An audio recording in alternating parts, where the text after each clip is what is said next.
this morning voted to pass the Deterrent Act, targeting foreign gift reporting for higher education. But what are lawmakers saying about this? NTD's Melina Wisecup breaks it all down. The Deterrent Act would update reporting requirements for higher education facilities. Republicans have pushed this bill for years, saying that there's a lack of transparency, raising the issue about countries of concern like the Chinese Communist Party using bribes to gain influence and promote propaganda in U.S. colleges and universities. In April 2023, the former chair of Harvard University's Chemistry and Chemical Biology Department was sentenced to prison for lying about his affiliation with and income from Wuhan University of Technology in Wuhan, China. In July 2024, University of Maryland College Park paid $500,000 for failing to disclose foreign funding from the Chinese companies of 3 researchers. Alfred University recently received a grant from the Department of Defense to research hypersonic weapons. Unbelievably, the China University of Geosciences in Wuhan then partnered with Alfred University with this research. China University of Geosciences also happened to be doing very similar weapons research for the CCP. How do we know that our research and development in hypersonic weapons isn't going straight to the CCP? The answer is it probably is. Some opposing Democrats, however, say it would burden higher education facilities and further the issue of racism and xenophobia. But the Deterrent Act would burden our higher ed institutions and federal agencies with massive amounts of reporting of a gift of any value from foreign countries and would cast a chilling effect disproportionately on the Asian American academic community. Now that it's out of the House, it moves on to the Senate, where Republicans also have control, making it an easier path to President Trump's desk. Reporting from Washington, D.C., Melina Wisecup, NTD News. So now we're going to bring on Nicole Neily, founder and president of the organization Parents Defending Education, for her insights on the extent of foreign influence on U.S. campuses today. Nikki, thank you so much for joining us today. I just want to go a little more in detail here on this Deterrent Act that was passed this morning by the House. So it would require more foreign gift reporting in higher education. You know, they're basically putting the threshold significantly lower now, from $250,000 to just $50,000. And it's also going to require that any gift from a country of concern like China or Russia, that they all have to be reported, as well as any sort of contracts with those countries. So tell us, Nikki, why has foreign gifting and contracting in colleges and universities become such a problem? Well, frankly, it's always taken place. It just hasn't been a priority for the Biden administration. And so the fact that the Trump administration is taking this seriously, obligating institutions to want to report the gifts that they're receiving. Let's remember, colleges and universities already track dollar donations, I mean, frankly, down to the dollar for things like athletic gifts. And so to say we want to know the amount of money that's coming in from foreign entities, and particularly foreign countries, I think is something that's really just a matter of common sense. So tell our viewers out there, why should everyday Americans be concerned about this? We have seen hundreds of millions of dollars come in for decades from countries, including the People's Republic of China, from Qatar. Recently, the University of Texas, or Texas A&M, severed relationships with Qatar because of contracts that had been in place where information was traveling back and forth. And so I think there are concerns about espionage, there are concerns about safety and national security.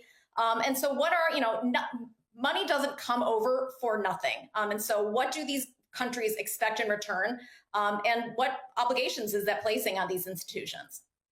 And I think the wording in this act is really important, right? The specific wording here is that Deterrent Act ends rogue regimes engaging in nefarious transactions in relation to any universities, higher education institutions. And of note here, of course, is Russia and, as you mentioned, China. Tell us more here. How exactly are these two regimes trying to influence American universities, and what exactly do they have to gain from that? Well, certainly a lot of the money is going to research institutions. Texas A&M has a significant nuclear program, for example. And so the fact that Qatar had a presence, that there was a campus over there, NYU has a campus in Qatar, Northwestern.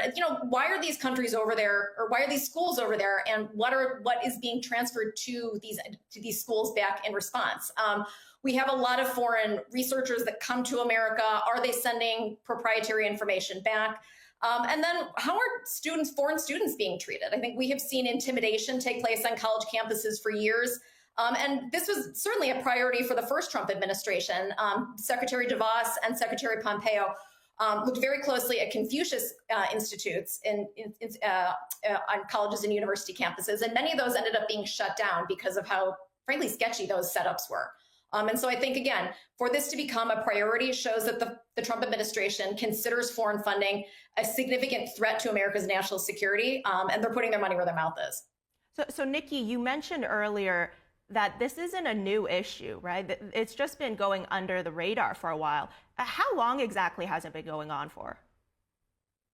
I mean, this has been taking place for decades. I don't think, I assume it's going back to the foundation of, many of these colleges and universities. So I don't think there's a specific year we can say this has started taking place. But I think as we have realized that we are in a global interconnected world, we have scholars that are going back and forth. We have researchers that are going overseas. We have scholars that are coming here to America. Frankly, looking at issues of intellectual property, the fact that so many taxpayer dollars, American tax dollars, are going to fund research at these universities. If that research is then being exported overseas, then why are the American taxpayers funding, frankly, research and development that's being used by our adversaries? So I'd like to focus more on China now, Nikki, and the testimony specifically that you gave to Congress titled Academic Freedom Under Attack, Loosening the CCP's Grip on America's Classrooms. Can you give some specific examples of how the Chinese Communist Party has influenced universities? You mentioned already the Confucius Institutes. What else? Well, my organization, Parents Defending Education, looked at this in the K-12 context. Parallel to the Confucius institutes on universities, Confucius classrooms are in K-12 schools across the country. My organization looked into that program and identified donations and teachers and materials that had come to American school districts. We identified 143 districts across the country that had received money going back a decade. Many of those institutions or many of those facilities actually were in school districts that were located close to military bases, which again raises concerns about what information is being collected and why are some of these programs being put up in some of these, frankly, sometimes very remote school districts. You think about student data, you think about possibly sensitive information about families, military families, and I think it raises a lot of questions. And for the Deterrent Act and for the Confucius Institutes and Confucius classrooms in general, what we want as an American people is we deserve transparency. People deserve to know what money is coming in so they can make decisions about whether they want their children to attend or participate in these programs. I personally would not want my child taught Chinese history by a Communist Party official.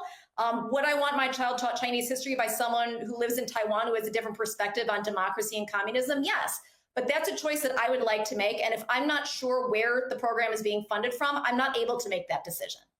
All right, and I like that you bring up K-12. We've been talking about post-secondary education, but let's go back, K-12, because that's really where a lot of the foundational education is really built for kids, right? We're seeing the Trump administration constantly reiterating their goal of moving education back to the states, giving that responsibility back to the states. How do you think that plays into the bigger picture of this Deterrent Act? I think, the fact that the Deterrent Act flags countries of concern, that's a determination that's made by the State Department. And so that's something where really the federal government is flagging countries where they know and they have expressed, significant interest and know geopolitical threats. And then that information can and should be transmitted down to the states. When we released our report on the Confucius classrooms, we actually sent letters to the 34 governors where we identified these programs taking place and suggested that they conduct their own internal investigations into what was taking place, the amount of money, what transpired, what went back and forth. In some cases, money flowed to districts. In some cases, districts are actually paying for the privilege of having these teachers, of having some of these materials come over. Unfortunately, we didn't see a lot of action from any of the executives, be they Democrat or Republican. And so I'd like to see, frankly, governors as well as state attorneys general take their role more seriously. As we try and restore these powers, restore funding, move everything to the states, they need to accept this responsibility. I mean, with great funding, with great power comes significant responsibility, and they need to really take the, realize that it is up to them to safeguard their students and their children in their states. And this topic is always such an important topic of conversation. Nicole Neily, thank you for joining us today. Thank you.